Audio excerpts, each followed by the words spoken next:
Part 3. To our watching of Iyobinte Pusthakam. Just call it strategy. If you saw us on YouTube, you saw very good version because they have art reasons and things people and covers of this and other Malayali films. Again, a picture of an original membership level. Go check that out. What he said. Okay. Let's finish this movie, huh? What he said. Nice shot.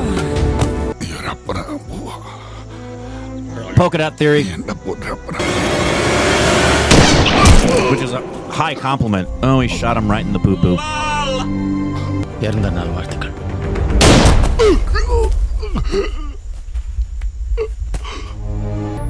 Alia on Alia crime.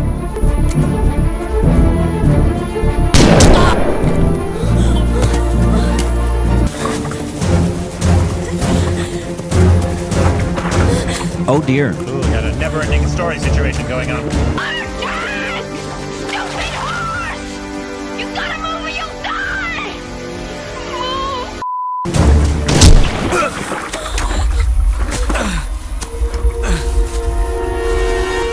Bit me right in the buttocks. Ivan's gonna shoot him.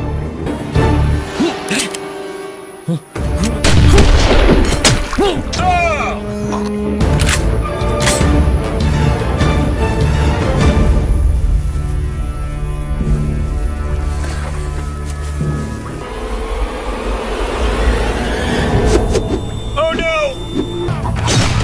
Nice.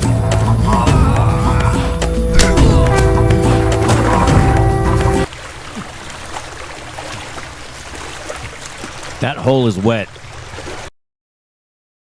We're gonna get a climax in a wet hole.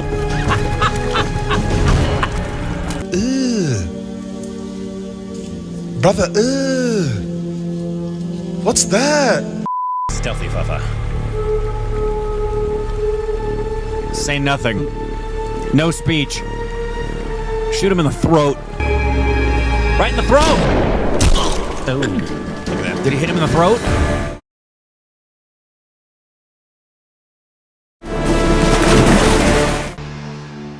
I was wondering what happened to the horny witch.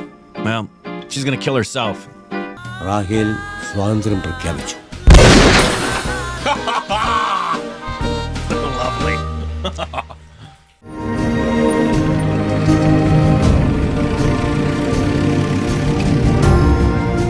1957 ലോകത്തിലെ ആദ്യത്തെ ജനാധിപത്യ communist സർക്കാർ കേരളത്തിൽ അധികാരത്തിൽ വന്നു. PT. Punnoose ലോകസഭയിലേക്കും. ജീവിതവും രാഷ്ട്രീയവും രണ്ടല്ലാത്തവരുടെ വിജയമായിരുന്നു അത്. അലോഷ്യയെയും മാർത്തയെയും പിന്നീട് ഒരിക്കലും ഞാൻ കണ്ടിട്ടില്ല. സഹിഷ്ണുതയുള്ള മനുഷ്യർ ഒരു നാൾ ഈ നാടിനെ മാറ്റിമറിക്കും. അന്ന് ജീവിതം കുറെ കൂടി യൗവന തീഷ്ണവും സ്നേഹസുരഭിലവുമായിരിക്കും.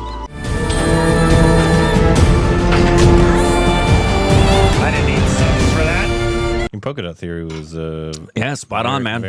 Where does that come from? You? It's in India. It's a popular thing trending in India right now.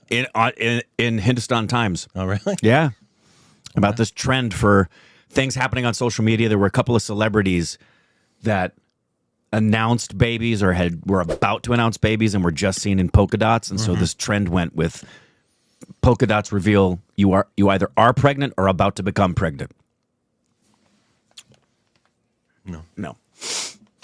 No. Nice. I enjoyed it. I did too. I thought it was really nice. There was a lot of really nice elements to it. The one that I think could have changed, I think it could have been a little crisper. Agreed. And it's even though the time is not like it's not like a crazy long film. There it is. It's a silver with a blue diamond for me. It's not like crazy long or anything like that. It wasn't like dragging. But I feel like it could have been crisper. Like thanks to the cinematography. Yeah, seeing like it's this director's other films in even more recent Bougainvillea, but the Godfather one. He's really honed his craft. I feel like you could see a lot of the raw talent. Yeah. In this of like I think he's a fantastic director. I do too. He has a great vision. He has a great eye. Yeah. If he's a cinematographer first. Yep. Did he also do the cinematography on this, or was he just doing the directing? Mm-hmm. Okay. I think at least he used to always do his cinematography. Doesn't look like after this one because before he was always directing and DOPing. Almost always. But after this one, at least he's That's interesting. That's got to be. That's not an easy thing to do. I mean, maybe he found somebody that he trusted. Yeah. So he's been doing it a while. He's okay. But to wear that hat, to have the DOP hat and the director hat at the same time, that's a lot, man. That's a lot to be thinking about. Honestly, I think most directors would want that, just because, like we've said before, it's a very contentious, especially if like you haven't worked, even if you have worked together, it's difference of like opinion of what you think is where you're the two basically most important people on a film. Yeah, set. that relationship is like, pretty dang critical. You are both deciding. Yeah. Director obviously has final say, but the DOP has a lot of say. It is his camera, he's shooting. So like they're like in terms of decision making of what gets in the camera, but there's the thing for me that's so wild about that. There's so much to be hyper focused on as a DOP, and the number of distractions you would have by also directing that have nothing to do with the cinematography. And there's already so much you have to be sensitive to and aware of. I mean, being a cinematographer in and of itself is enough.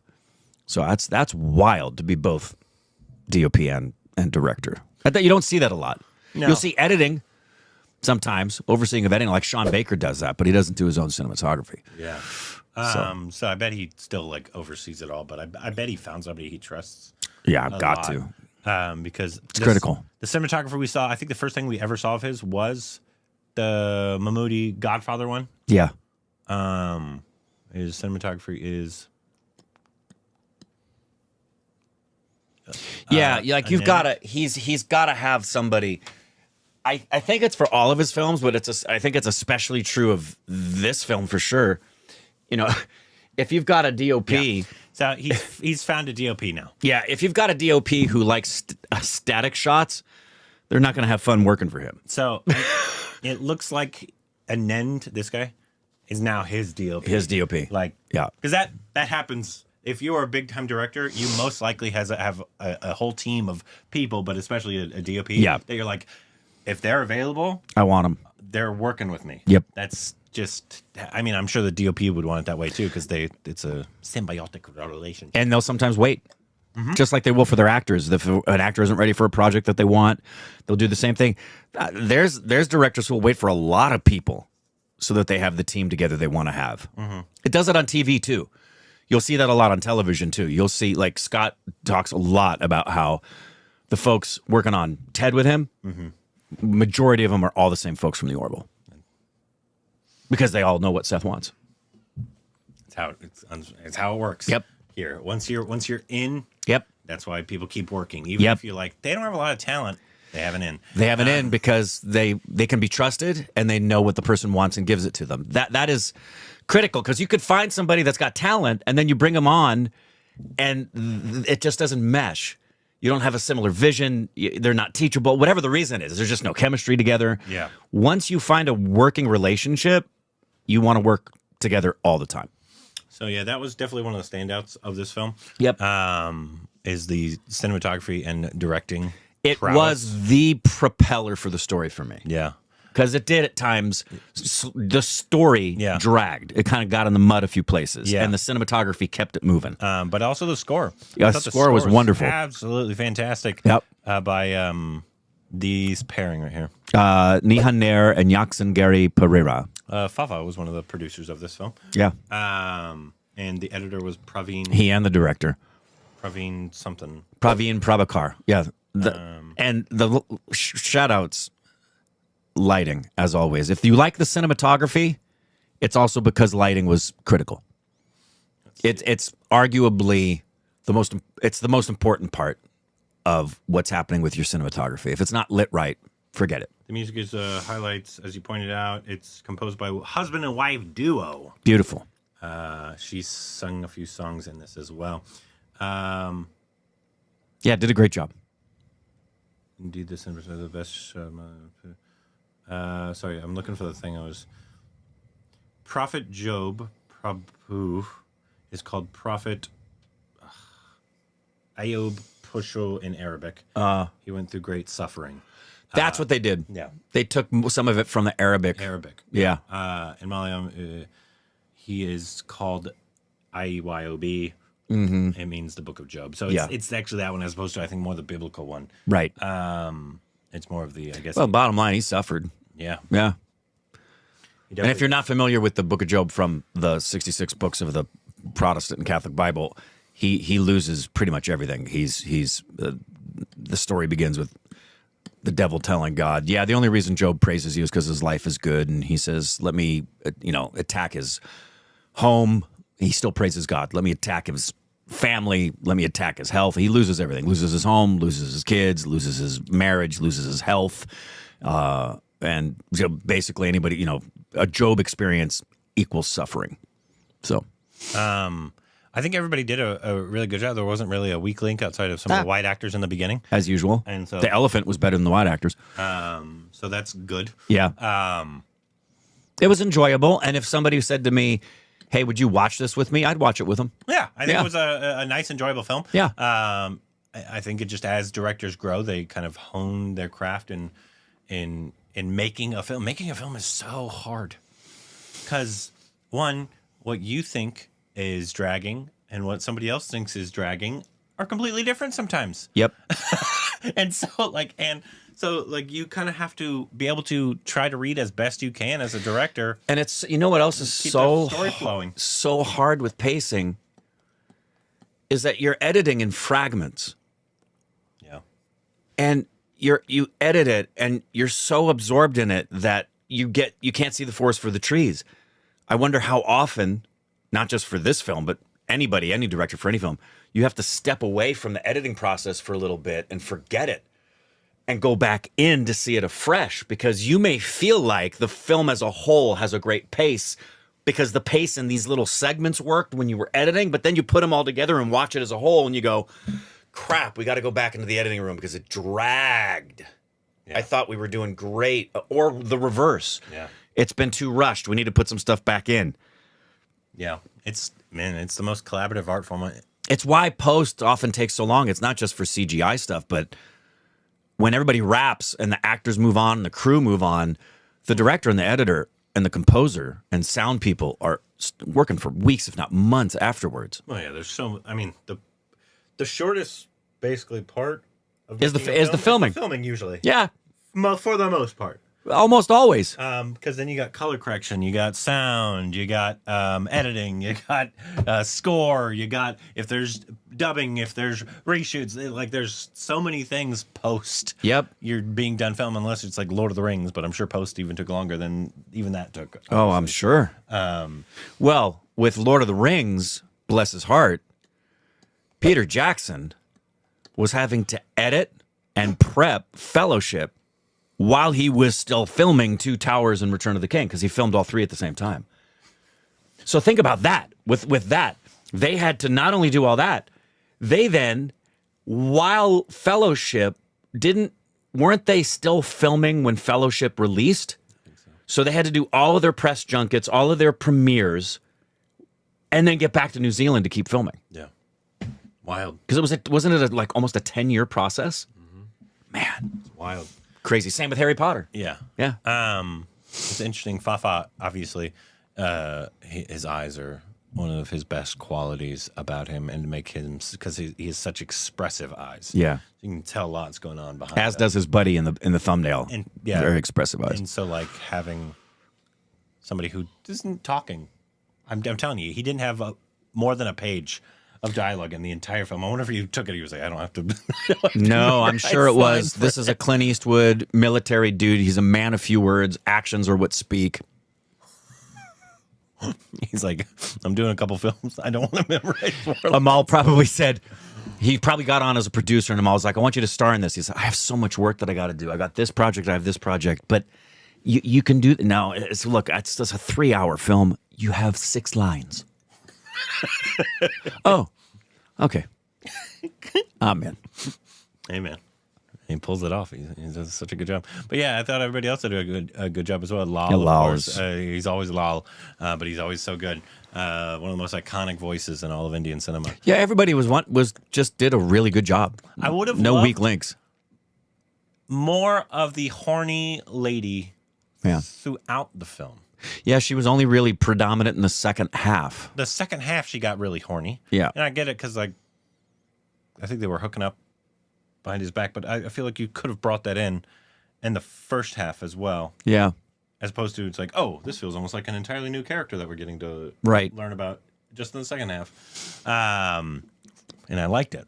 I liked the French score behind her thing. Yeah. Kind of like she was like just happily horny all the Yeah, her time. kink was murder. Very strange. Maybe it's part of the prophet. I don't know. Like, Could be because there's aspects of it obviously I don't know about. The But Arabic thing that they were talking about. I don't know. But I liked her character. I thought it was a lot of fun. I really want to play like a outlaw cowboy that has that yeah, beard. It's so ugly. you know who you would be great as? I'm assuming you saw 310 to Yuma. Long time ago. Ben, I love him. Ben. Kingsley? No. Great. In fact, as I'm saying his name, I'm thinking to myself, where the hell is he? Because he's such a great actor, and he was so good in 310 to Yuma. Okay, I'm just gonna put it into Yuma. Ben, not Tuma. And now that's another. If you like westerns, 310 to Yuma is a really good western. There it is. Russell's in it. Christian Bale and Ben. Kingsley. No, Foster. Ben Foster. Yeah. Yeah. So in 310 to Yuma, Ben Foster is Russell Crowe's devoted sidekick, and that role in 310 to Yuma, I bet you that's just like you would drool to play that character because he's a gunslinging bad guy supporting character to Russell Crowe, who just is an ass to everybody. That's awesome. Yeah, you might want to consider doing a scene from that. He has some great scenes. I probably watched it maybe when I was 14. Yeah, watch it again, and you won't help but want to play Ben's character. I saw it in like an early teen years. Yeah. So it's been a long time since I've seen that movie. Should we watch? Yeah, good movie. Good Western. If anyways. you're in the mood for a good Western. That was a lot of fun. I enjoyed that. I did too. Good stuff. Yep. Hopefully you guys enjoyed the watch along as well. Let us know what you think about this movie. If you liked it, if you didn't like it, what your thoughts on it are. What should be our next for Fafa? Anybody else in this movie for this director? Just director. Obviously, I know he has more coming up in terms of new stuff. I think he's got a Fafa thing coming up. Another Fafa thing coming up. Something called... Yep, there it is. This is It's just there. Bilal. Bilal, and then there's just another Amal Fafa project that's in pre-production. Wait, who was he in Mongolo Boys? Oh, he's a special thanks in Mongolo Boys. Right. Oh. So this is a Trance is another Fafa film. And he's the DOP. It's supposed to be a crazy Fafa performance. Awesome. It's a lot of fun. But apparently he's the DOP on that one. I'd watch anything he was the DOP on. I really like everything about what he wants to do. He's so extra. You know what's cool? He's extra without it feeling like he need. Sometimes you see extra with a cinematographer and you're like, okay, chill, doing dude. that We first. get it. Yeah. You want the attention. Shut up. He does it to continue the narrative. Yeah. I never feel like he's trying to be show-offy. Yeah. Even though some of his shots, you're just like, okay, you're sick. But it's great. It always serves the narrative. But anyways, let us know for him. And which will be our next Malayali film that we should watch. Please let us know down below.